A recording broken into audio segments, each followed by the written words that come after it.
రాగులు, జొన్నలు, సజ్జలు, కొర్రలు వాడి నేను చేసే జావ కోసం మీకైతే నేను చూపిస్తున్నానండి. 2 కేజీలు రాగులకి 2 టీ గ్లాసులు సజ్జలైతే తీసుకున్నాను. 2 టీ గ్లాసులు జొన్నలు కూడా తీసుకున్నాను. ఇంకా 2 టీ గ్లాసులు కొర్రలు కూడా తీసుకున్నానండి. ఇది బాగా కలుపుకొని బాగా ఎండుండేటప్పుడు 1 గంట నుంచి 2 గంటలు ఎండలోనైతే పెట్టుకున్నానండి. ఇంకా ఈవినింగ్ అయ్యేటప్పటికి ఇదైతే మిల్లు అయితే పట్టించాను అనమాట. ఇలా మెత్తగా పిండిలా చేసుకుంటేనే జావ అనేది బాగుంటుందండి మనం ఉడకబెట్టుకునేటప్పుడు.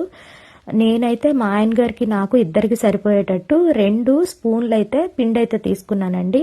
ఓవర్ నైట్ సోక్ చేసి నేను పక్కన పెట్టానండి. ఇంకా మార్నింగ్ అయ్యేటప్పటికి స్టవ్ మీద అయితే ఒక గిన్నె పెట్టుకొని వాటర్ వేసుకొని ఇందులో సరిపడా సాల్ట్ వేసుకొని బాగా ఎసరు మరిగేటప్పుడు ఈ కలుపుకొని పక్కన పెట్టుకున్న ఓవర్ నైట్ సోక్ చేసుకున్న పిండిని అయితే ఇందులో వేసుకొని బాగా కలుపుకోవాలండి. సిమ్లో పెట్టుకొని కంపల్సరిగా 10 మినిట్స్ అయితే కుక్ చేసుకోవాలి.